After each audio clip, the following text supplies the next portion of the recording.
Mark Lineburg coached Brookville in the mid to late 90s. He is back for a second tour of duty, and we talked about what does he expect this time, how did it go the first time, Radford football history, as his father is the legendary Norm Lineburg, and some leaders that Coach Lineburg respects. Look forward to seeing Coach Lineburg on the sidelines this year. Brookville High School's got a winner, and we talked with him last week. Mark Lineburg on the Sports Buffet podcast. The Bees have a new face, but it's not really a new face. It's Mark Lineburg. He is the former head coach of the Brookville Bees. And, Coach, point blank, why take this job at this point? Well, I mean, there's nothing like Brookville High School, and there's nothing like high school football. And it's been a long time since I coached, but I've always stayed connected to high school football. And just the ebbs and flows of my entire life have been Friday night football, being the son of Norman Lineburg. You know, football's so important. So Brookville, you know, it's just a special place, and it was a special time in my life. And I don't want to go back to what it was then. You move forward, but there was a desire for a long time to not only coach again, but to teach school again. Yeah, there was some success, obviously, when you were there the first time, but I guess maybe the biggest improvement, and I don't know if we can credit this to you or not, is now we get to play state championship games on turf fields and neutral sites as opposed to grass fields and muddy slop. Well, I mean, I do think that game in 1996 changed the Virginia High School League, and that's not, I mean, you know, James Monroe beat us that day. We played on the same field they played on, so that should never be an excuse. I do think that state championship games do deserve to be played on field conditions that are the very best that they can be, and all that kind of stuff. But that, you know, they beat us that day. It was 7-0. We had chances early in the game to score, and we didn't. And I don't think I coached as well as I could have that game. I mean, that game is one of those things that you know, for those young men on that team, I mean, I don't think there's ever been a day goes by we don't think about it. That's how much high school football means. Yeah, a state title game is obviously memorable, but I don't know if we need it memorable for rain, mud, and everything else. So, just right. Yeah. But they were good. They had a good football team too. Now James Monroe did, and Rick Survey is a great football coach. So yeah, and of course it's just so appropriate years later that Jeff Woody coaches them, the Bees to a state championship over James Monroe. So yeah, that was, you know, it was seemed to come full circle. Now, you were a younger gentleman, obviously, when you coached the first time. You have gained a couple years since then. Like you said, you haven't been coaching. What do you feel is going to be maybe, I don't want to say the biggest adjustment, but the biggest thing you've got to either relearn or learn for the first time? I mean, I think just making sure that I run an offense and defense that is built for 2024, and I think that mostly is just, you know, you've got to attack now. You got to utilize the whole field. In the 90s, the game was one where you controlled the ball. It was more of a conservative game than it is today. I mean, football today is about scoring, right? I mean, you've got to score. You got to play great defense, but you watch it at every level. You've got to put points on the board, and that means you got to have an offense that's dynamic enough to get that done. And like you said, I mean, your dad coached football for many, many moons at Radford. I mean, your brother has been an assistant at several colleges. It's not like football is foreign to the Lineburg family, and of course you. With that being said, quick view on the spread offense. It seems to be the offense everybody goes to now, and when you were coaching the first time, I don't know that many people had really heard of it. No, the spread was just being foundational back there, just beginning in the 90s, and people were just beginning to run it. And I think that in high school, I mean, you know, I credit Rob Cincinnati with Vic Hall there in the 15 years ago, and really bringing it, and Brad Bradley at Heritage. I mean, you know, they updated the offenses, and of course Jeff at Brookville and Glass, the spread offense. But I do think that is the key part of utilizing the entire field is key to it. Not only is it running the offense, is how you're going to defend the spread. So I think the most interesting thing that's happened is the use of the quarterback in modern football. I mean, you've got to utilize the quarterback in a way that can run and throw as much as possible. So I mean, I love how football's evolved over time, and I have kept up with it through everywhere I've been. I've just made it a point to talk to coaches and go draw X's and O's up, and kept up with it. So high school football is I think as good as it's been in a long time. Without getting super specific, how much have you dug into personnel of Brookville and the Lynchburg area? I mean, I've watched some film from last year's Brookville team. I have kept up closely with the coaches in the area over the years, especially Jamar at Glass, because he knows the Brookville ties there, and Brad at Heritage. I mean, those guys, I've known them forever, and kept up with them and so forth. I've talked, the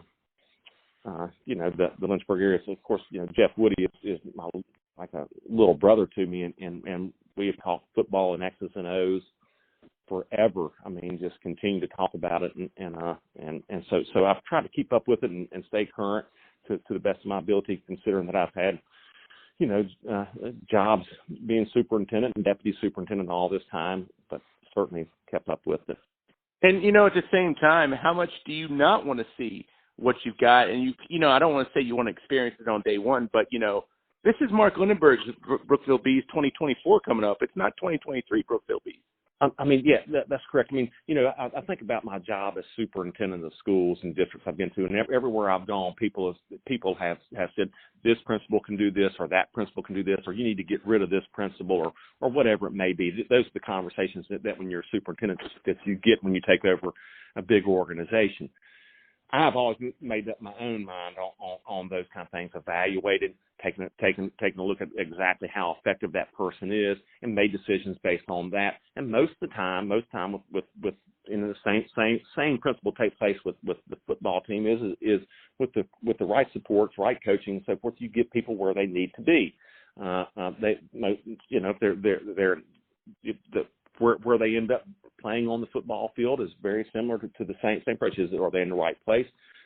Or they need more coaching? What is it that they need? And that's the same conversation, I think, as leadership at that point. So I think, yeah, as you said, Bob, I think I want to be real careful not to overanalyze what's been done in the past. I mean, Coach Meeks has done a splendid job, but I want to evaluate what we have based on what I see and what our staff sees when we get there.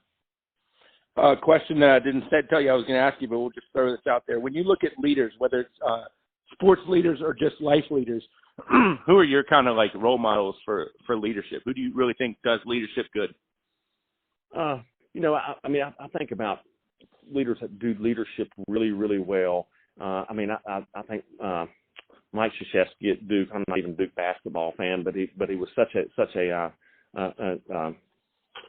an inspirational leader. Did everything the exactly the right way, and did that. I also think that leader probably I admire as much in coaching right now is my cousin Mike Young, the Virginia Tech basketball coach. I mean, Virginia Tech is not the best basketball job, but he's won an ACC championship there, and I think about his personal touch and his ability to inspire others with an attitude that is embracing, warm. He's a warm demander. He demands excellence, but he's also warm with the people and creates a family atmosphere.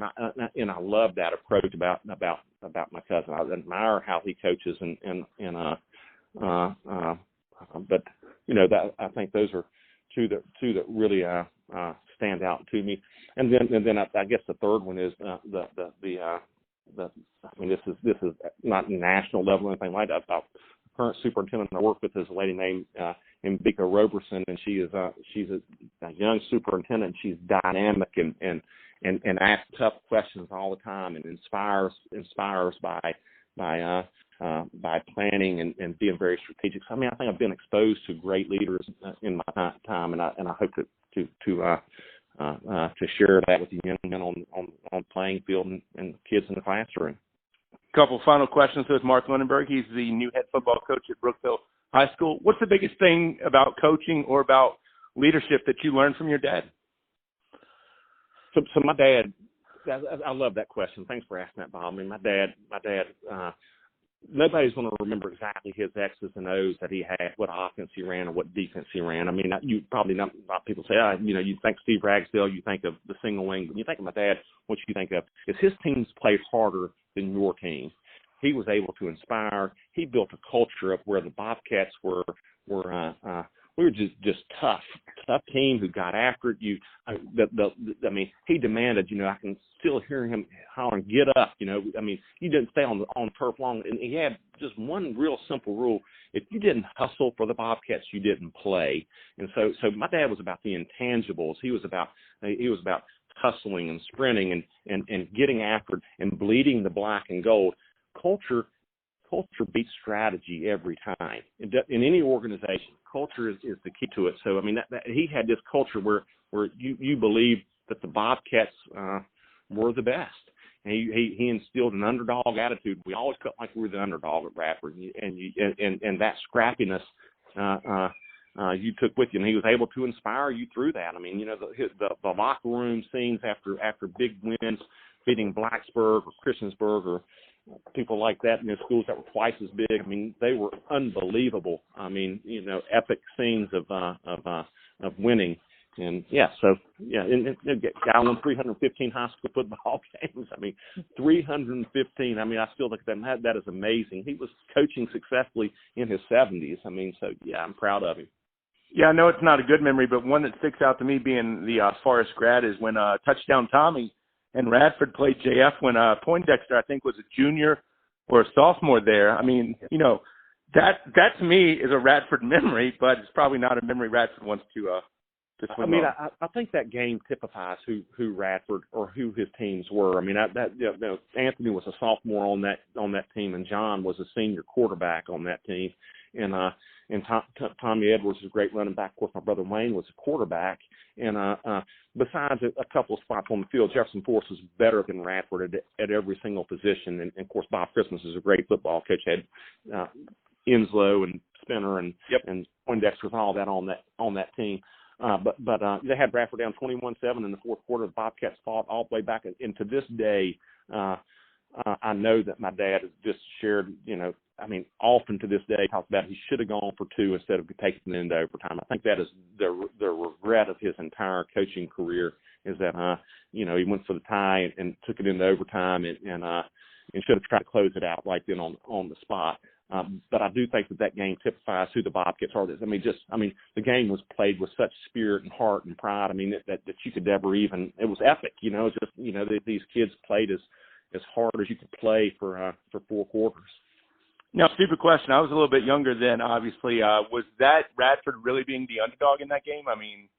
Obviously we don't do spreads, but I would think so. Of course, Jefferson Force was upstart at that time too. Radford had Tommy Edwards, who was a great player.